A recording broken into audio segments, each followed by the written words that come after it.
Alors, bonjour tout le monde, mon nom est Maxime Tremblay, chef de produit pour Casserole Nova. Si vous avez écouté la vidéo précédente, vous me connaissez déjà. Donc voilà, on va prendre quelques instants ensemble pour explorer un peu les différentes fonctionnalités de base, là, comment fonctionne Casserole Nova. Donc ici, on est sur la page d'accueil où on a la section projet qui est au centre avec compagnie, devis et facture du côté droit, donc un peu la gestion de la clientèle. Donc nos clients, nos fournisseurs font partie de la section compagnie. On a ensuite nos devis, nos factures qui vont se retrouver de ce côté-ci. Les tâches, les coûts et les commandes aussi qui vont venir se brancher, bien sûr, avec nos projets. Donc, les sections fonctionnent toutes de la même façon. On va y revenir dans un petit instant. Je veux d'abord vous parler un peu de la bande grise ici sur le côté où on va avoir le bouton pour revenir à la page d'accueil. Le bouton ici pour accéder à la section Ma journée, une section qu'on va explorer un petit peu plus tard. La section des blablas où on va pouvoir compiler, lire, imprimer, gérer tous les blablas qui ont été écrits un peu partout dans la casserole. Les blablas étant des petites notes toutes simples que tout le monde peut écrire partout dans la casserole. Donc, c'est vraiment omniprésent dans la casserole, les blablas. Section suivante, ici, c'est les finances. Donc, section dont on reparlera peut-être dans une vidéo subséquente qui sert à exporter les données vers un système comptable. Et en bas, ici, les trois boutons qui vont nous permettre de gérer nos utilisateurs, définir nos préférences et gérer les préférences de l'utilisateur. Soit dit en passant, je suis connecté avec un utilisateur fictif qui s'appelle Daniel, peut-être une tête que vous connaissez. Ce n'est pas moi, bien sûr, c'est l'utilisateur que je me sers pour faire des présentations. Et ça me permet de vous parler en même temps que la casserole est un logiciel bilingue qui peut tout à fait fonctionner en anglais. Donc, on peut tout à fait utiliser le logiciel complètement en anglais et on peut avoir des utilisateurs dans une langue et dans l'autre simultanément dans le même système. Donc ici, justement, c'est les préférences de l'utilisateur en question, la gestion de son mot de passe, des petits paramètres qu'il peut faire pour définir son utilisation de la casserole. J'utilise d'ailleurs une casserole fictive qui contient des données assez hétéroclites, qu'on pourrait dire, donc des données fictives, bien sûr, donc soyez indulgents avec la qualité de ce que vous allez voir à l'écran. Donc, allons explorer nos 7 sections principales qui fonctionnent les 7 de la même façon. Donc, si je clique par exemple ici sur le bouton Compagnie, j'accède directement à une liste de compagnies. C'est une liste que l'utilisateur a préconfigurée lui-même parmi les listes qui sont disponibles ici. Donc, ces boutons-là qu'on retrouve ici, ce sont des recherches sauvegardées. Donc, chaque utilisateur qui utilise sa casserole peut se préprogrammer, si on veut, des recherches rapides qui vont devenir des boutons qu'on va pouvoir placer ici. Donc, je veux les clients du Québec, les voici. Je veux les clients de la France, les voici. Je veux, je ne sais pas, moi, les fournisseurs, les voilà. Donc, on a accès comme ça rapidement à ce qu'on cherche avec le bouton ici de recherche sauvegardée. On a également ici une recherche rapide, si je veux avoir les clients, par exemple, de Montréal. Donc, on va comme ça, recevoir la liste de tout ce qui est à Montréal. Si je veux avoir, par exemple, tous les clients qui contiennent le mot immeuble. Donc, recherche rapide, recherche sauvegardée. Donc, on a ici la recherche avancée qui va me permettre, par exemple, de faire des recherches un petit peu plus complètes. Donc, si je viens ici chercher, par exemple, les clients qui sont des clients, qui sont définis dans la catégorie que j'ai préprogrammée, client actif, et qui sont, disons, basés au Canada. Donc, je peux mettre comme ça plusieurs critères de recherche, effectuer cette recherche-là et trouver tous les clients, toutes les entreprises qui correspondent à ces critères spécifiques. Donc, recherche avancée, recherche rapide et recherche sauvegardée, qui sont les 3 modes de recherche accessibles super facilement avec la casserole. Et ce principe-là est le même dans toutes les sections. Donc, section projet, section compagnie, section devis, facture, commande, coût et tâches. J'ai toujours les mêmes possibilités, le même fonctionnement. C'est-à-dire que si je me place ici dans les factures et que je viens chercher, par exemple, parmi mes recherches sauvegardées, j'aimerais avoir toutes les factures de 2021. Les voilà, j'ai toutes les factures qui vont apparaître directement à l'écran parce que c'est une recherche que j'ai préprogrammée de cette façon-là. Et ensuite, on va avoir ici différentes listes qui vont me permettre comme ça de venir consulter le même résultat de recherche, mais avec des colonnes différentes puis avec une présentation différente selon ce que je veux obtenir pour la consultation de ce que j'ai trouvé. Bien sûr, ces onglets-là ne sont pas nécessairement accessibles à tout le monde non plus. Ça dépend du niveau d'accès de chacun et des niveaux de privilèges qui ont été attribués à chacun de nos utilisateurs. Je vais ici je vais plutôt cliquer sur mes projets en cours. Donc, j'accède ici directement à la liste de mes projets en cours, qui est évidemment une liste de suivi intéressante, hein, qui nous permet de voir ce qui se passe dans notre entreprise d'un coup d'œil.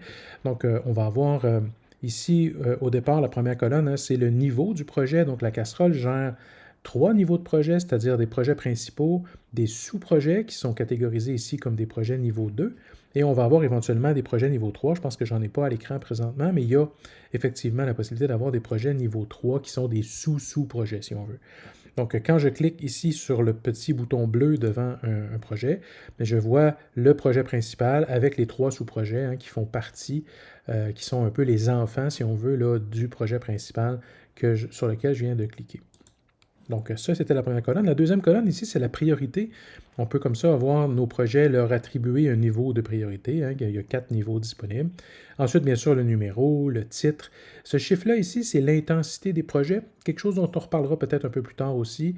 Le nombre de jours restants avant la fin du projet, le nombre de tâches à faire, les heures planifiées au budget, les heures travaillées jusqu'à maintenant, ce qui nous donne un pourcentage d'avancement. Où est-ce qu'on en est dans l'avancement du projet en question? L'état du projet, là, tous les projets sont en cours parce que j'ai fait une recherche, évidemment, qui demandait de ne voir que les projets en cours. Et la phase, donc la phase, c'est quelque chose que chaque casserole, en fait, vous pouvez configurer dans votre casserole, votre façon d'attribuer des phases à vos projets. Donc, que vos projets soient dans la phase créative, de réalisation, d'approbation, quoi que ce soit, vous pouvez tout à fait définir des phases là, qui vous conviennent. Donc, encore une fois, ici, dans la section des projets, on a plusieurs listes qui sont disponibles. Et tout ça, bien sûr, hein, je vous le répète, là, mais c'est identique dans toutes les sections de la casserole. Je vais peut-être en profiter pour vous montrer que dans la section des compagnies, on a ici là, cette liste-là ici qui est les dates de prochain suivi. Donc là, visiblement, tous mes suivis sont en retard, hein. Je vous disais que ce n'est pas une vraie casserole, donc j'ai que des suivis en retard, mais ces suivis-là sont liés au blabla, c'est-à-dire que dans la fiche du client ici, on a créé un blabla dans lequel on a mis un rappel, hein. On s'est créé un rappel, d'ailleurs, je pourrais peut-être en profiter pour le modifier.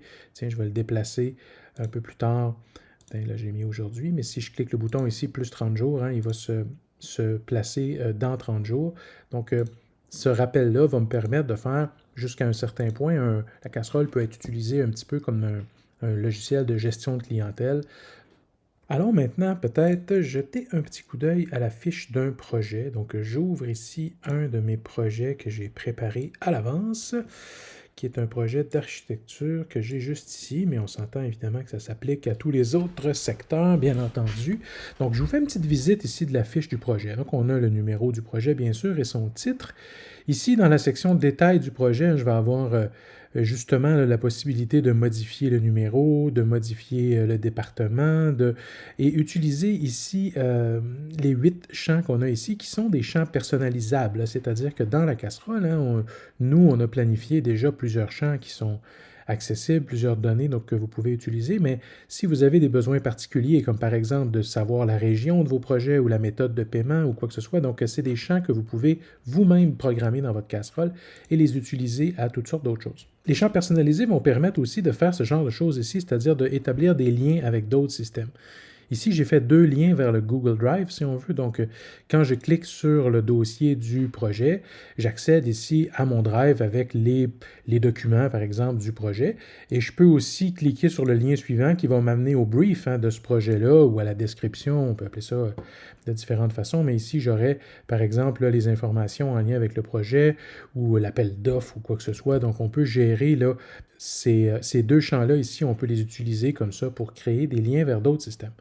Ensuite, ici, je vais retrouver la description du projet, donc un champ texte hein, tout simple dans lequel on peut écrire là, une description ou une présentation brève là, du projet. Ici, j'ai le client avec qui on travaille, la personne avec qui on travaille, donc là, la personne contact. Ici, j'ai mes différents blabla, donc on va retrouver ça un peu partout dans la casserole, hein, c'est-à-dire un endroit comme ça où on peut écrire des blabla. Donc les blabla, je peux cliquer dessus pour voir qu'est-ce que c'est. Donc c'est une conversation avec le client. Le client n'aime pas la couleur des panneaux, hein, ça a été noté en mars par Daniel. Donc, j'ai comme ça là, différentes documentations ou le suivi. Moi, j'aime appeler ça l'histoire du projet. Hein. On construit un peu l'histoire du projet avec ça. En bas ici, j'ai un tableau là, qui va me donner l'avancement de mon projet, c'est-à-dire le nombre de jours qui restent, le nombre de tâches qu'il y a à faire, le pourcentage d'avancement en temps externe, en frais. Donc, Casserole Nova fonctionne avec 3 types de coûts. On les voit ici, hein, temps externe et frais. C'est-à-dire que le temps, il y a 142 heures présentement de travailler dans ce projet-là. Ça, ce sont des heures qui ont été travaillées par un employé, donc par quelqu'un qui est salarié de l'entreprise, si on veut. Les 11h25 qu'on a ici, c'est du temps externe, c'est-à-dire c'est du temps aussi, calculé de la même façon, mais il va avoir un tarif coûtant différent parce qu'il a été fait par un sous-traitant ou par un pigiste ou une personne extérieure à l'entreprise. Ensuite, j'ai des frais, donc la casserole peut aussi servir à comptabiliser les frais, c'est-à-dire frais de déplacement, frais de location d'équipement, achat de biens et services. Tout ce que vous devez dépenser pour réaliser un projet peut faire partie de la section des frais. Donc, ce projet-là ici a des coûts totaux là, pour 24 000 présentement. Et puis ça, c'est le petit récapitulatif qu'on a ici et qui va faire fonctionner aussi les pourcentages d'avancement qui sont là. Et eux, les pourcentages d'avancement fonctionnent en lien avec le budget. Donc ici, j'ai la fiche du budget. Là, je peux afficher ce budget-là. Donc ici, j'ai les différentes étapes qui ont été prévues pour le projet. Donc, on avait une ouverture de projet avec différentes étapes, prise de mesures, architecture, tout ça. Donc, j'ai différents groupes avec des nombres d'heures prévus, des tarifs qui ont été planifiés à tout ça. Et chacune de ces lignes-là, si je clique sur une des lignes, on voit ici comment elle est configurée. Donc, titre, type, qui va la faire. Là, il n'y a personne, mais on peut choisir un nom si on veut choisir une personne qui va réaliser cette étape-là. Un certain nombre d'heures prévues avec des tarifications planifiées aussi. Et puis, ce qui est intéressant avec le budget, c'est qu'on va aussi avoir une section suivi. Donc, en cours d'avancement du projet, je peux voir cette étape-là, justement, sur laquelle on a cliqué. Elle avait 20 heures prévues, 14h30 de compléter jusqu'à maintenant. Donc, il reste toujours 5h30 de disponible. Ici, j'ai le détail des différents coûts. Toutes les personnes qui ont travaillé jusqu'à maintenant sur cette ligne de budget-là sont identifiées ici. Et on va pouvoir venir manipuler tout ça, puis consulter tout ça, puis venir jouer dans ces chiffres-là assez facilement. Donc, mes coûts prévus, mon suivi de coûts qui font partie de mon budget et qui vont bien sûr faire fonctionner mes petits tableaux. Donc, sur les 326 heures et demie de prévu, j'en ai 142 de fait ou presque, ce qui fait que je suis à 43 d'avancement. 43% bien sûr d'avancement. Ensuite, ici, on voit, là, j'ai une section pour les sous-projets. Donc, le projet qu'on regarde présentement contient 3 sous-projets. Donc, si je clique ici la case, on va maintenant inclure les sous-projets dans les statistiques. Donc, on est passé de 300 quelques heures là, à 594, à 32% d'avancement parce que maintenant, je considère mes sous-projets dans les statistiques du projet. Donc, on a toujours cette possibilité-là de placer notre niveau d'analyse sur un projet ou sur un projet spécifique ou un projet en incluant ses enfants, si on veut, ou les sous-projets qui sont liés à tout ça. Donc, je décoche la case pour ramener ça comme c'était. Et je vous montre aussi qu'ici, j'ai des petits tiroirs. On peut ouvrir, par exemple, ici, j'ai le devis initial qui a été fait à mon client. Donc, c'est un projet de 65 000 Ici, j'ai les différentes factures. Donc, jusqu'à maintenant, on a facturé 33 000 sur les 65 000 prévus. Donc, j'ai 19 factures. On peut facturer aussi souvent qu'on le souhaite, aussi souvent qu'on a besoin sur un projet. Et ici, j'ai les commandes. Donc, les commandes, c'est lorsque on commande à des fournisseurs des biens et services. Donc soit des frais, soit du temps externe peuvent être commandés comme ça en émettant une commande. On va maintenant aller explorer les coûts de ce projet-là. Donc, justement, ici, je vous disais, j'ai 142 heures internes, 11 heures externes, tout ça. J'ai le détail de toutes les heures qui sont détaillées ici. Et on va pouvoir venir cliquer sur tous les coûts qui est juste ici pour aller voir la liste des coûts en liste. Donc, ici, je me suis déplacé sur la section coûts de mon projet, de ma casserole plutôt. Et ici, j'ai la liste là, de tous les coûts du projet là, PA 2009, qui est celui qu'on regardait. Les petites icônes de couleur m'indiquent si ce sont des heures internes, des frais ou des heures externes. Et puis chacune de ces périodes-là, si j'en clique une au hasard comme ça, on voit c'est de la production qui a été faite par Daniel en juillet dernier avec l'heure de début, l'heure de fin, les tarifs, tout ça. Et ici, j'ai toutes les connexions. Donc, est-ce que ça a été connecté à un certain budget, à un certain client, à une certaine facture? Donc, on peut constater d'ailleurs que cette période de temps-là a déjà été facturée. Vous remarquez aussi qu'il y a une section ici pour écrire des blablas, donc directement dans une fiche de coût, comme partout ailleurs dans la casserole, on peut tout à fait là, écrire des blablas. Et puis, nos coûts qui sont ici, hein, si je reviens à la fiche de mon projet, c'était celui-ci, le projet qu'on regardait. Dans les configurations du projet, on voit que le projet fonctionne avec une certaine grille de tarifs. Donc, tous les coûts qu'on met dans un projet vont être définis avec, comme je le disais dans la vidéo précédente, hein, vont être considérés, vont être calculés par la casserole avec deux chiffres différents, c'est-à-dire un coûtant et un facturable. Donc, si je reviens à une des fiches de temps du projet, on voit ici le coûtant est à 52 de l'heure et le facturable est à 225. Donc, le 225, lui, il vient de la grille de tarifs. Et là, dans les vidéos suivantes, on pourra peut-être explorer les grilles de tarifs plus en détail, mais la casserole permet vraiment d'aller très, très loin là, dans la façon de fonctionner avec toute la tarification de vos différentes périodes de temps qui peuvent être basées sur le poste d'un utilisateur, sur son nom ou sur le type de tâche, donc l'activité qu'il a réalisée aujourd'hui. Donc, tout ça va nous amener un coûtant et un facturable qui font ensuite partie de notre projet. Hein. Donc, je reviens encore une fois dans mon projet. Et ici, dans la petite balance qui est ici, qui est une des sections qui est accessible seulement aux utilisateurs avec le niveau plus élevé, hein, on voit que présentement, la facturation réelle de ce projet-là est à 33 000 ou presque 34 000. Et on a ici du temps là, qui nous coûte 7 517. Donc, toutes les heures qui ont été compilées jusqu'à maintenant ont coûté 7 517. On va soustraire évidemment ce qui a été facturé des différents frais qu'on a encourus. Donc, il nous reste 30 000, sur lequel on soustrait les heures travaillées et il nous reste 23 000. Donc, présentement, on fait une marge qui est quand même assez intéressante, hein, de 68 % de marge nette là, sur le projet en question, avec un revenu à l'heure moyen à 192 ou presque. Donc, le petit tableau ici qui est fort intéressant, évidemment, pour analyser nos projets, pour suivre la rentabilité de nos projets et savoir là, vraiment lesquels de nos projets sont rentables, très rentables, peu rentables ou moyennement rentables. Hein. C'est quand même vraiment intéressant là, de pouvoir connaître ces informations-là. Comment maintenant on entre le temps dans ces différents projets-là? On va venir procéder ici avec la section Ma journée.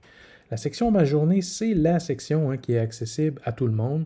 Donc, tous les utilisateurs dans votre entreprise vont avoir accès à cette section-là pour pouvoir venir inscrire les coûts qu'ils ont faits dans les projets. Donc, je dis bien coût hein, parce que oui, on peut entrer du temps interne, et c'est ce qu'on va faire la majorité du temps, mais on peut aussi entrer du temps externe ou entrer des frais. Donc, les trois types de coûts sont accessibles par ici.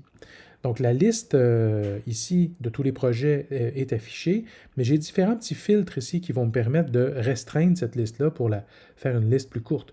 Donc, je pourrais demander, par exemple, de ne voir que les projets du département d'architecture, de la division architecture plutôt, qui sont des projets principaux et qui sont dans mes projets favoris. Donc, en faisant ça, hein, j'ai réduit beaucoup la liste de mes projets. Et le projet sur lequel qu'on consultait tout à l'heure est le dernier ici en bas, hein, l'agrandissement du bâtiment F qui est ici. Et on va aller entrer du temps en fait dans ce projet-là. Donc, avant de le faire, je vais juste vous montrer qu'ici en haut, il y a la semaine en cours. Hein. On est jeudi le 7 aujourd'hui, mais je pourrais me déplacer. D'ailleurs, visiblement, je n'ai pas fait ma feuille de temps les 3 jours précédents.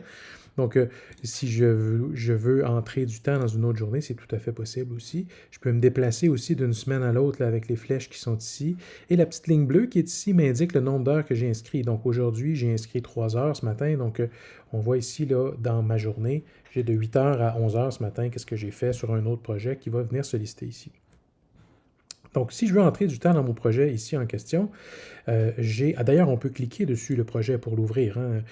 Évidemment, selon le niveau d'accès de l'utilisateur qui clique, on va avoir différentes variations là, de la fiche de projet qui va contenir peut-être un peu moins d'informations que ce qu'on voit ici, mais c'est tout à fait possible pour l'utilisateur de cliquer sur le projet pour voir qu'est-ce qu'il en retourne là, de ce projet-là.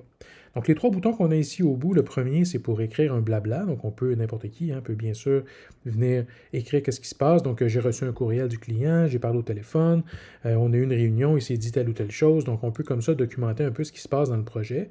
On peut aussi, avec le bouton qui est ici, venir mesurer le temps qu'on consacre à ce projet-là avec un chronomètre. Donc, je vais l'arrêter pour l'instant. Là. Et quand je l'arrête, il ne se passe rien parce que je n'ai pas déclenché le chronomètre suffisamment longtemps pour que ça soit valide comme période. Mais si on était resté actif là, plus de temps, on aurait obtenu une période similaire à celle-ci, donc qui est une entrée manuelle, sauf que j'aurais eu des périodes entrées manuellement. Donc, supposons que j'avais cliqué le chronomètre à 14h30, et présentement, là, il est 15h10. Donc, c'est la période de temps que j'entre, hein, donc 0,67 heures. Et je peux venir entrer ici un type de tâche. Je pourrais choisir parmi les types de tâches. Types de tâches d'ailleurs qui sont tirés de ma grille de tarifs. Selon la grille de tarifs utilisée par le projet, c'est ça qui détermine les types de tâches qui sont accessibles.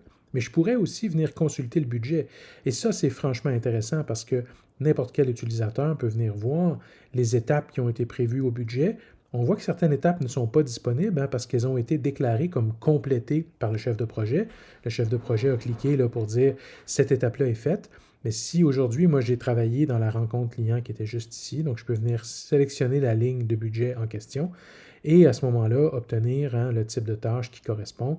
Je pourrais venir écrire ici qu'est-ce que j'ai fait. Donc, la rencontre client, c'était, je ne sais pas moi, une rencontre virtuelle à propos de ci ou ça. Là, je vais y aller simplement comme ça. Et j'ajoute, bien sûr, la période de temps qui va venir s'ajouter comme ça à ma journée, donc 14h30 à 15h10. Qu'est-ce que j'ai fait aujourd'hui? Ce qui va maintenant me permettre de constater que j'en suis là, à 3,67 heures dans ma journée jusqu'à maintenant. Ensuite, j'ai aussi accès dans la section Ma journée à réviser ma semaine qui me permet de voir toutes les entrées que j'ai faites dans ma semaine jusqu'à maintenant. J'ai aussi une section tâches où je peux voir toutes les tâches qui ont été attribuées. Je pourrais demander à la casserole, par exemple, de m'afficher que les tâches qui me sont affectées. On voit encore là, toutes mes tâches sont en retard. Je n'ai pas nécessairement compléter les vraies tâches dans cette casserole-ci, je m'en excuse. Tiens, je me rends compte que j'ai oublié peut-être de vous dire que dans n'importe quel projet, par exemple, on peut aussi entrer, par exemple, des frais. Donc, je pourrais dire, par exemple, moi, j'ai encouru des frais. On voit que par défaut, le fournisseur qui a été sélectionné, c'est le fournisseur que j'ai choisi d'utiliser comme fournisseur par défaut, mais je pourrais tout à fait en choisir un autre. Supposons que j'ai acheté des photos ici sur Adobe Photo. Est-ce que j'ai un frais prédéfini lié à tout ça? Non. Donc, les frais prédéfinis, ce sont des frais que vous pouvez préprogrammer dans votre casserole parce qu'ils sont fréquents. Donc, j'ai fait un achat d'images, par exemple. J'ai acheté 3 images qui ont coûté 35 $ chacune. Donc, j'entre comme ça. Je pourrais dire qu'est-ce que c'est. C'était chaise en forme de bleuet. On va dire c'est des photos de bleuet, par exemple. C'est un drôle de projet. Photos de bleuet, comme ça. Donc, j'ajoute, et ces frais-là vont faire partie, bien sûr, du projet. C'est pas parce que je crée des frais aussi qu'ils vont nécessairement apparaître sur la facture, mais ils vont contribuer au calcul du coût de ce projet-là pour me dire, justement, combien ce projet-là a coûté dans son ensemble. Bien sûr, la casserole fait aussi des devises et factures, 2 sections qui sont jumelles, qui sont assez similaires. On va aller explorer rapidement la section ici des factures. Donc, la recherche précédente que j'avais faite tout à l'heure, c'était de trouver mes factures de 2021. Donc, j'ai toujours cette même liste-là ici qui est à l'écran. J'ai 82 factures. D'ailleurs, ici en bas, j'ai un petit bouton Toto qui va me permettre de voir le prix total de toutes les factures à l'écran, les taxes, le solde dû. On voit que dans cette casserole-ci, visiblement, les clients ne payent pas beaucoup. Donc, un solde dû assez énorme, ce qui est évidemment pas normal. Je profite de l'occasion aussi pour vous montrer que dans toutes les sections, on a ici un bouton pour générer des rapports. Donc, la casserole permet, là, je vous le disais dans la vidéo précédente, plus d'une centaine de rapports différents. Donc ici, par exemple, dans la section facture, si je viens faire des rapports de factures listées, je pourrais tout à fait obtenir, par exemple, une liste détaillée des factures que j'ai à l'écran. Je vais les trier par compagnie et ensuite, je vais prévisualiser comme ça mon rapport qui va se générer en PDF. Ce PDF-là, bien sûr, si je clique dessus, va s'ouvrir comme ça dans mon logiciel de PDF favori. Et je vais avoir comme ça mon rapport de facture détaillé avec toutes les factures triées pour chaque client. Donc ici, j'ai un total à chaque client. Donc ça, c'est un des 100 et quelques rapports disponibles. Je pourrais faire la même chose avec les taxes, en revenus par catégorie, en progression. Donc j'ai toutes sortes de rapports qui sont disponibles dans cette section-là ici. J'ai aussi l'exportation qui est disponible, je vous le disais, dans toutes les sections de la casserole. On peut exporter en Excel. Donc, j'aimerais exporter, par exemple, la liste de mes factures, la liste des articles. Donc, créer dans mon fichier Excel une ligne de fichier Excel par article de facture. Donc, ça, c'est possible aussi. Et il y a aussi des fonctions d'envoi automatisé. Donc, la casserole est capable d'envoyer une série de factures d'un seul coup là, à partir des serveurs de la casserole, en fait, qui vont être capables d'envoyer comme ça toutes vos factures à vos différents clients. D'ailleurs, je vais en profiter pour vous montrer. Ici, j'ai une facture. J'ouvre la fiche d'une facture. On voit que la fiche d'une facture est relativement similaire à la fiche d'un projet. Les informations, détails, configuration, les informations classiques là, sont du côté gauche. On a ici les blabla, donc liste de blabla, là, il n'y en a pas dans cette facture-ci, mais il pourrait en avoir plusieurs, bien sûr. J'ai l'aspect de verrouillage aussi, hein. On peut avoir des factures qui sont verrouillées ou déverrouillées. Bien sûr, c'est un des privilèges que vous pouvez donner ou pas à vos utilisateurs, hein. Donc, certains utilisateurs, par exemple, pourraient tout à fait avoir le droit de créer des factures, de les envoyer, mais une fois envoyées, les factures se verrouillent et ça devient impossible pour eux de faire des modifications, hein, ce qui est tout à fait logique quand on y pense. Donc, ici, j'ai les différents articles de ma facture. Donc, quand je clique sur un article, j'ai le détail de l'article qui s'affiche à droite. Donc, les taxes, les notes, la description. La casserole est capable de supporter des textes très, très longs, hein. Si vous voulez écrire des factures avec beaucoup de détails, beaucoup d'articles, plusieurs pages, c'est tout à fait possible. Et encore une fois, les factures sont produites comme ça en PDF. On peut cliquer le PDF pour l'ouvrir dans notre logiciel préféré. Bien sûr, vous pouvez intégrer dans votre casserole votre image corporative là, pour s'assurer que les factures sont identifiées, bien sûr, à votre entreprise et que vos clients envoient les paiements au bon endroit, ce qui est quand même pas banal non plus.